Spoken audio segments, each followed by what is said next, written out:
এই যে যারা আমার লাইভে এসে ফিটে খাবো করে কান্নাকাটি করতেছিল আজকে তাদের জন্য এই ভিডিওটা। প্লিজ প্রথম থেকে লাস্ট অব্দি এক জায়গায় দাঁড়ায় দেখবা, নড়বা না কিন্তু।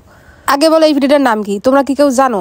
বাঙালিদের সব থেকে ফেভারিট পিঠে হচ্ছে ওইটা। বাংলাদেশে যদি তোমরা কেউ যাও ঘুরতে, তো তোমাদের মাংস আর ছাঁচ পিঠে আর বিজনি পিঠে এটা মাছ থাকবে। বাঙালরা ছাড়া অধিকাংশ ইন্ডিয়ানরা এই পিঠেটা চেনে না। এই পিঠেটা কিভাবে বানায়, এটার নাম কি অনেকেই জানে না। আমি বহু লোকের কাছে জিজ্ঞাসা করেছি যারা ছাঁচ পিঠে সেটা আবার কি। তো দেখো আজকে সেটা আবার কি, এই যে ছাঁচ পিঠে, এইটা বাড়িতে বানাতে হয়। অনেকে এটাকে কাঁচু পোড়া বলে, অনেকে চিতই পিঠে বলে, অনেকে ছাঁচ পিঠে বলে, এক একজনের মতন করে বল। কিন্তু আমরা কিন্তু এটা ছাঁচ পিঠেই বলে থাকি। হ্যাঁ, এটা যতক্ষণ ছাঁচে আছে ততক্ষণ এটার নাম ছাঁচ পিঠে। যখন এটা ছাঁচ থেকে দুধের ভিতর যাবে তখন চলে যাবে এটা বিজানি পিঠে।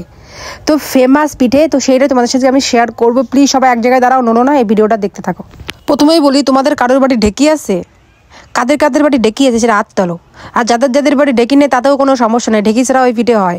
তো চালের গুঁড়ো কীভাবে করে অনেকে এখন মেশিন দিয়ে মার্কেট দিয়ে করে নিয়ে আসে, কিন্তু আমার কথায় মনে হয় যে মেশিন দিয়ে না করে আনাই বেস্ট, অতটা বেশি ভালো হয় না। বা যদি মিক্সচার গ্রাইন্ডার থাকে চালটা হালকা ভিজিয়ে তোমরা করতে পারো। প্রথমে চালটাকে একটু ভালো করে ভিজাবে, তারপরে একটু শোকাবে, তারপরে মিক্সার গ্রাইন্ডারে মিক্সিং করবে, দেখবে চালটা ফাটাফাটি ফিনিশিং হবে। তো আমরা অর্ধেকটা করেছিলাম ঢেকিতে বাড়ির পাশে, আর অর্ধেকটা আমি মাকে করে দিয়েছিলাম মিক্সিং গ্রাইন্ডারে। তারপরে এই পাউডার গুঁড়োটা পুরো একটু গরম জলে ভালো করে গোলাতে হবে, মিডিয়াম না আর কি, থিক বেশি না পাতলা বেশি, দুটো একসঙ্গে মিক্সিং হবে। তোমরা দেখে বুঝতে পারছো যে থিকনেসটা কতটুকু। হ্যাঁ, আর একটা জিনিস শেয়ার করি, দেখতে যতটা ইজি মনে হচ্ছে এত সুন্দর ফুল হচ্ছে, অত কিন্তু ইজি না করাটা। ছাঁচের সঙ্গে সবসময় সরাটা ঠিকঠাক করে মিশতে হবে। সরা যদি ঠিকঠাক সেটিং না হয় তাহলে কিন্তু পিঠে ভালো হবে না, এটা কিন্তু তোমাদের মাথায় রাখতে হবে। তো যখনই তোমরা কেউ মার্কেট থেকে ছাঁচ কিনে নিয়ে আসবে তখন দেখবে যে কীভাবে সেটিংটা কেমন, আগে ভালো করে দেখে নিয়ে তারপরে আসবে, নাহলে কিন্তু পিঠে হবে না। তো যাই হোক, আজকে আমরা খাবো চিকেন দিয়ে ছাঁচ পিঠে, আর কিছুটা ভেজানোও হবে।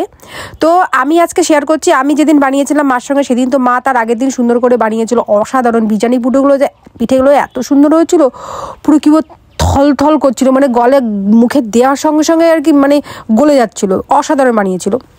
আর একটা দুঃখের কথা শেয়ার করি, যখন এই পিঠে পাটা টাইম আসে তখন আমার একটা দাদার কথা মনে পড়ে। সেই দাদাটা আমাদের মাঝখানে এখন নেই, কিন্তু খুব কষ্ট হয়। দাদাই প্রথম আমাদের গোবিন্দভোগের চালের খুদ দিয়ে পিঠে বানানো খাওয়া শিখিয়েছিল। জাস্ট অসাধারণ লাগে। গোবিন্দভোগের চাল দিয়ে খুদ দিয়ে তোমরা যদি কেউ ছাঁচ পিঠে বানিয়ে খাও বা বিজনি পিঠে বানাও, তাহলেই তোমরা বুঝবে যে কতটা টেস্টি আর কতটা সুন্দর গন্ধ আসে, অসাধারণ।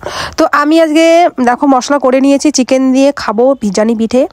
তো তোমরা কে খাবে চলে আসো, আমার তো চিকেনটা প্রায় রান্না হয়ে গেছে। তোমরা চলে আসো বাটি নিয়ে, সবাইকে 2 পিস আলু, 2 পিস চিকেন আর 4 পিস করে পিঠে দেবো। চলে আসো তোমরা যারা আমাকে জ্বালাচ্ছিলে পিঠে খাবো শান্তি, প্লিজ এবার কমেন্ট করে জানাও যে শান্তি কিনা। টাটা।